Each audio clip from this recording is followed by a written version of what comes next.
Need to get out of the way. I sprained my knee and my ankle, so I apologize. I'll be sitting on this stool. My family and I were away on a nice family vacation up in Mammoth, and I wish I could say that I was skiing moguls or fighting grizzly bears, but me and the kids were walking through the woods, and I had just finished teaching them how to walk on ice so that if it's icy, you have to get down low and put out your hands, and if you start to slip, just fall on your butt. And just as soon as I did, about 60 seconds later, this leg went up and the other leg went down under me, and I crunched it. So if you hear a little yelp, you'll understand why. The other one is that Joyce Mickelson right here, her niece is staying here from Seattle and actually staying at the manse with us, and her boyfriend is one of the wide receivers for the Seattle Seahawks. So I know it's usually not too hard to get people from LA to root against San Francisco, but you've really got to be rooting for the Seahawks this afternoon because he would really like to go to the Super Bowl. So with that out of the way, we are continuing this series on doubt with a very personal sermon of mine about some of my greatest doubts. And I'd like to begin by reading to you from the 53rd Psalm. Listen carefully. Fools say in their heart, there is no God. They are corrupt.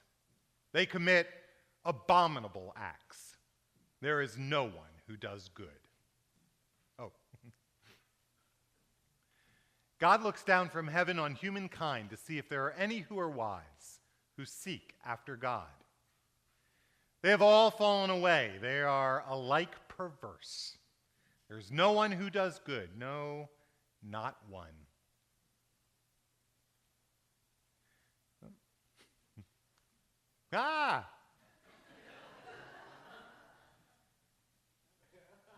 Sorry. This clicker isn't working. No, not one. There we go. Have they no knowledge, those evildoers who eat up my people as they eat bread, and do not call upon God? There they shall be in great terror, in terror such as has not been. For God will scatter the bones of the ungodly. They will be put to shame, for God has rejected them. Oh, that deliverance for Israel would come from Zion. When God restores the fortunes of his people, Jacob will rejoice. Israel will be glad. Please join me in prayer. God, we pray that you would speak a fresh new word into these ancient texts today, that you would be with the words of my mouth and the meditations of all of our hearts, that your Spirit would come and talk to us about this issue, which is such a burning one for so many of us, our questions and our doubts. Be with us all in these moments. In your name we pray. Amen. Can I just be honest and say I struggle with psalms like this one? The fool says in his heart that there is no God. You know, I've always had a problem with those who have made it seem like the most perplexing question that humanity has ever had to face is so obvious. Like anybody with half a brain is going to obviously see things the way that they do. Bothers me when atheists act as if believers are childish or ignorant. It also bothers me just as much when Christians act as if people who are struggling to believe or who don't believe are somehow evil or arrogant or selfish. You know, it's never quite jived for me when people say, oh, all you have to do is look at the intricacy of a leaf or the perfection of an infant's fingers, and you have to know that God exists. I think that's a proof that works really well for those who believe, but as comes from my own experience, I know it's not that simple for people who are struggling to believe. There are people who would love to believe that there is more to the eye than what we can see and measure and touch, but are just not able to get there. On the other hand, there are people who believe with all their heart, who still have questions and doubts. I have doubts. told you that before. I have all sorts of questions and doubts about God, about my faith, about our faith. I question where God is in the middle of so much pain and suffering. And that's not a veiled plea for you to feel sorry for me for my ankle. Being in the position that I'm in and the job that I'm in, I feel very humbled to be invited into the midst of people's real pain and suffering. Some of the most horrible things that happen to people who deserve it the least. I struggle with this whole exclusivity of Christ thing. You know, I have no problem believing that there is something special and unique, something compelling about the gospel of Jesus Christ and Jesus Christ that draws us into a relationship with God and one another like no other faith on the face of this planet. And yet, when I start thinking about whether those in other countries who've never even grown up with the faith, people who haven't grown up in a Christian home or even heard the Christian gospel message, how they would be being sent to hell, I just have to say, I have my doubts. Which is why one of my favorite verses in the Bible is this little commandment from the book of Jude, right near the end. Be merciful to those who doubt. But you want to know what my greatest doubt is? The nagging doubt, the one that wakes me up in the middle of the night sometimes and gives me cold sweats? What if none of this is true? What if it's all just some giant scam or mass delusion? I mean, what if God doesn't even exist? What if it's all Big Bang and no intelligent design? All evolution and no prime mover? What if it is, as Bertrand Russell says, in the visible world, the Milky Way is a tiny fragment. Within this fragment, the solar system is an infinitesimal speck. And within the speck, our planet is a microscopic dot. On this dot, tiny lumps of carbon and water crawl about for a few years until they are dissolved again into the elements of which they were compounded. That's a little bit depressing, isn't it? I mean, what if it really is the way that the atheistic philosophers say? The reason that the humanity keeps inventing and creating this idea of God over and over again since the beginning of time is because otherwise we would go absolutely existentially mad, understanding that we're really here by accident, that there is no reason or purpose for our existence, that everything ends after we die. Or what if it is the way that the geneticists say, my old roommate George and many others who would say that we invent God for practical reasons to try to further propagate our gene pool. That those communities that tend to believe in God are the ones that tend to procreate more and take care of their offspring better and care for their families and their communities and make sacrifices and be selfless for one another, and that ends up allowing our gene pool to survive and thrive in this giant race called natural selection. I mean, what if it really is like that? That's what freaks me out. And when I think about it, it makes me think, if any of that is true, then not only am I the biggest sucker that's ever lived, but it also kind of makes me the biggest scam artist as well, doesn't it? Scamming the people that I care about most. Drawing my salary, living in your house, trying to convince you of a God that may or may not exist. Making promises on your deathbed that I can't know for absolute certain are true. My hands are starting to sweat again.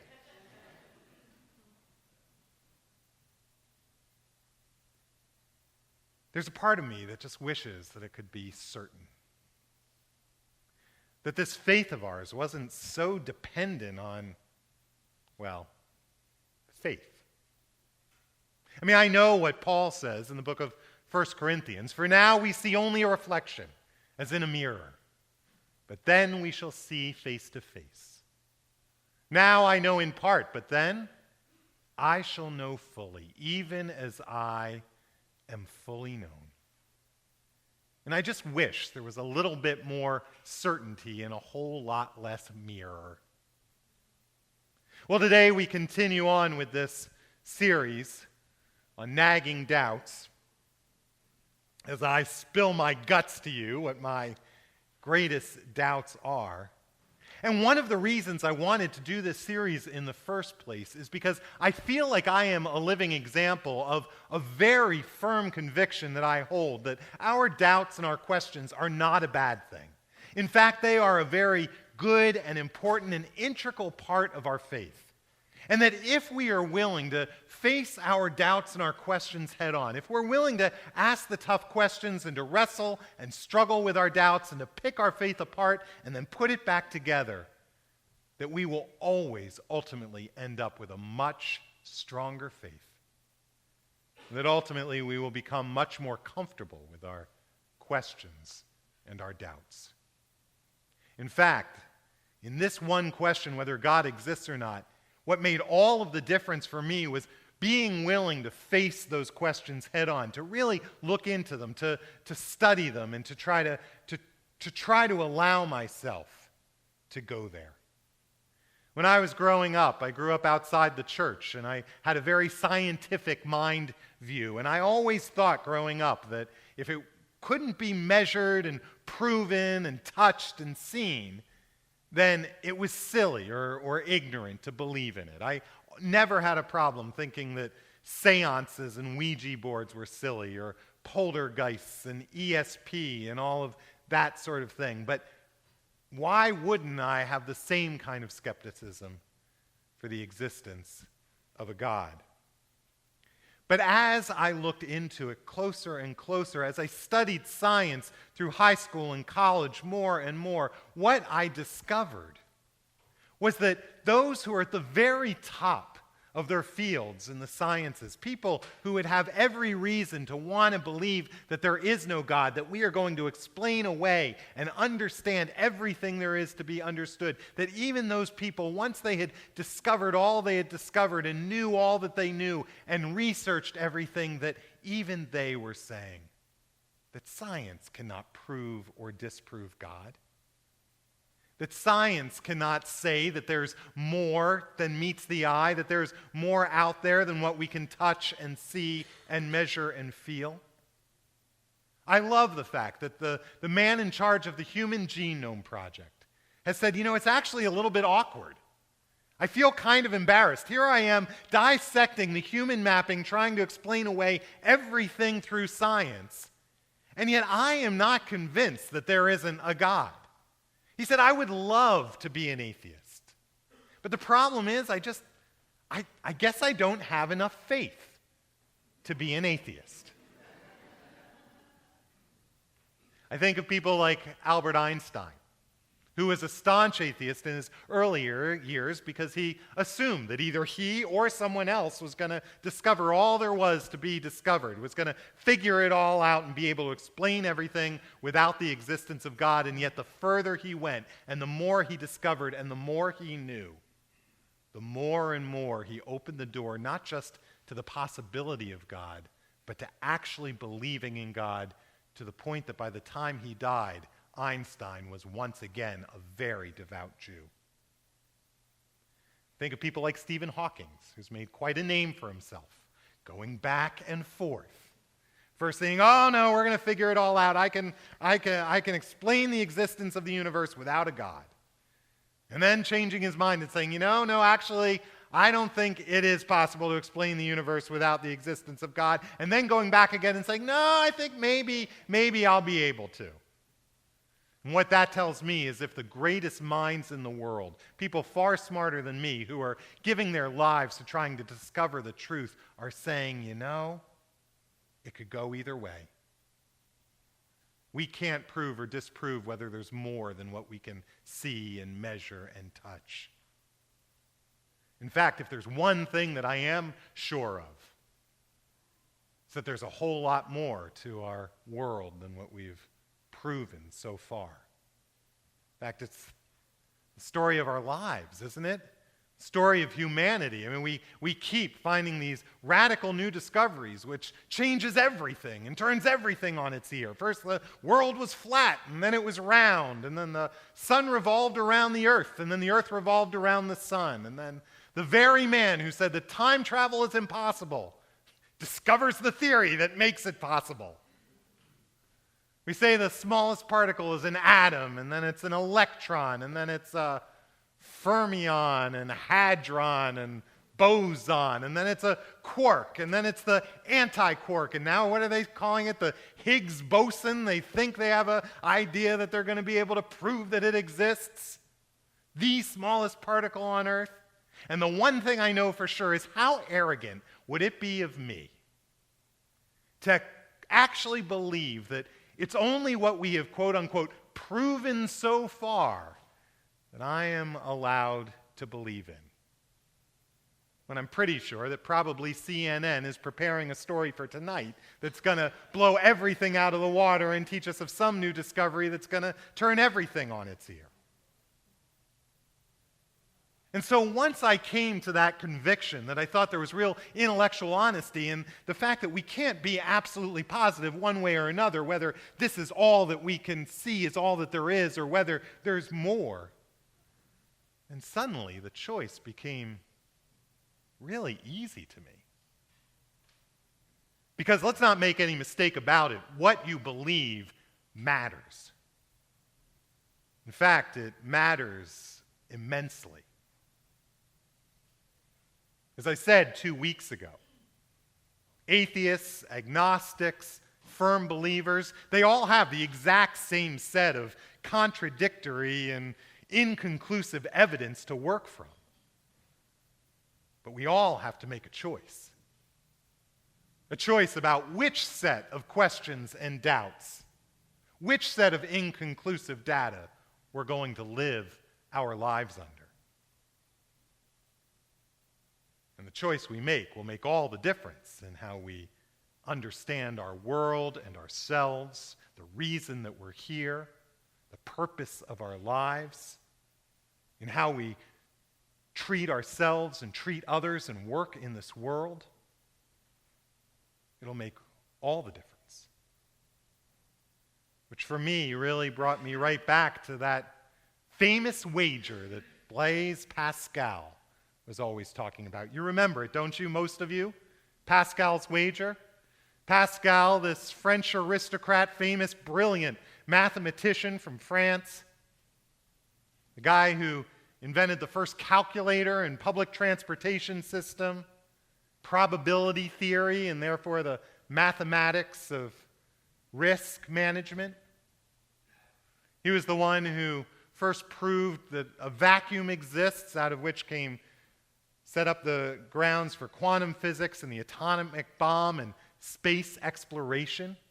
One biographer calls Blaise Pascal the man who invented the modern world. He was also a very firm and committed Christian believer. In fact, he has this unbelievably beautiful story about the night that he was converted. And he also, like many other French aristocrats back in those days, had an absolute fascination with gambling. Wonder why he came up with probability theory. And so he decided to go ahead, like a bookie trying to set odds, go ahead and use his little probability theory on the Christian faith.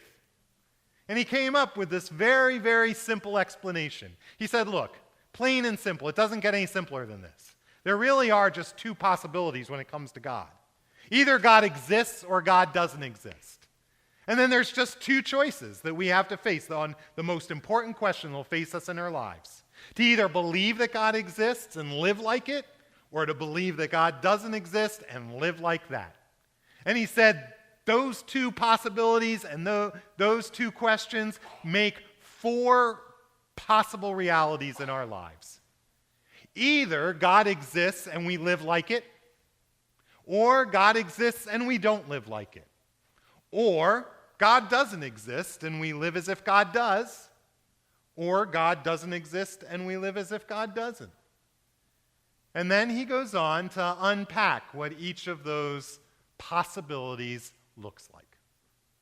And he says, okay, if God exists and we live believing that, as if God exists, then not only do we get the satisfaction of knowing we were right after we die, and the opportunity to spend the rest of eternity with this God who created us and loved us, but we also get to spend the most meaningful kind of life we could ever spend while we're here on earth. A life where we truly believe that we are loved and forgiven by the God who created us. Where we experience the grace and the joy and the love. Where we have a sense of purpose and meaning to reach out and show compassion and justice and generosity to the people around us and the community.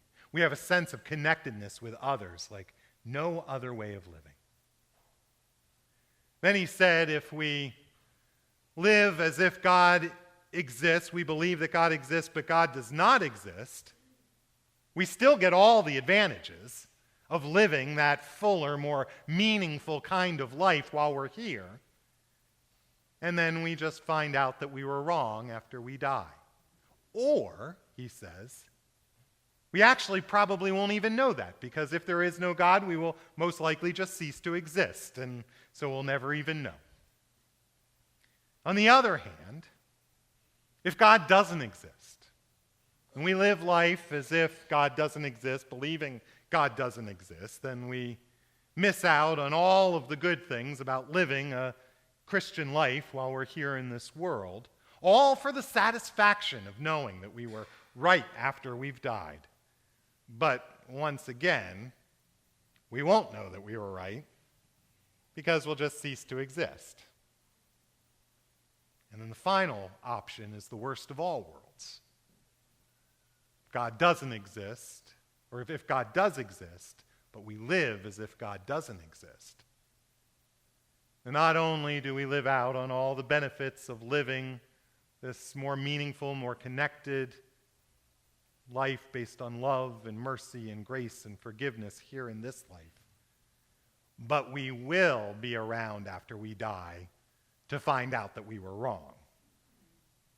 And that regardless of what you believe about heaven and hell, we will at least spend the rest of eternity regretting that we wasted the one chance that we had during this life to live under the right kind of understanding and life. Is it any wonder why Joshua said, "But as for me and my household, we will serve the Lord"? You know, it makes me think a little bit differently, perhaps, about this psalm that we opened up with, Psalm 53. The fool says in his heart, there is no God.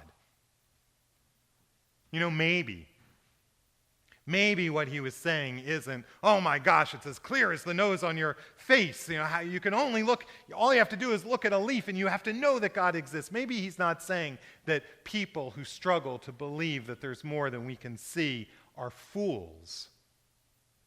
Maybe he's realizing that practically speaking, it doesn't really make sense to live this life in any other way.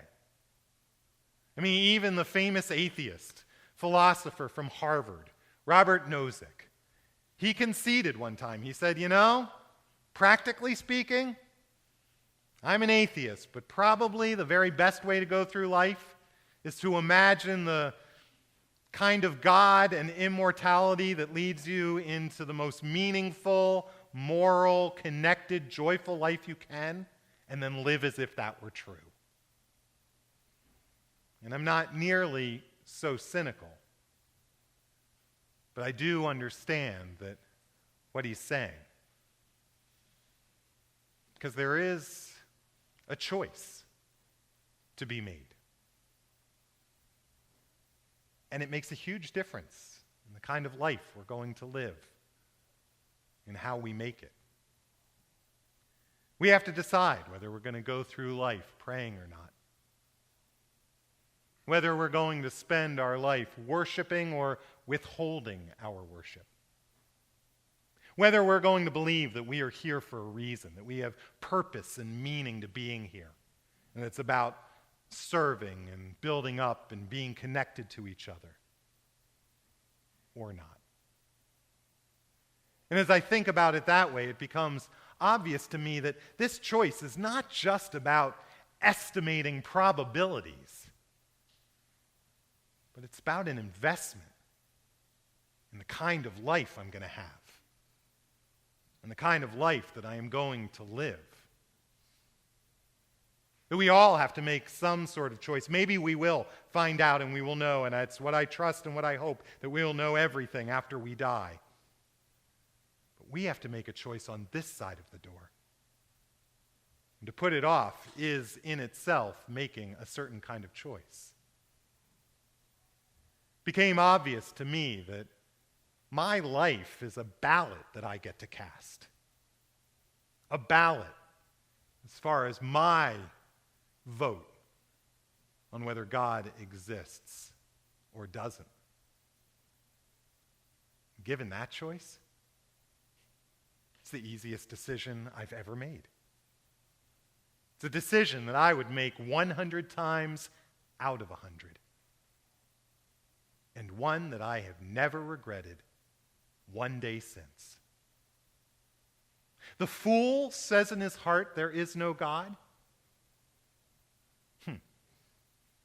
Maybe. Amen.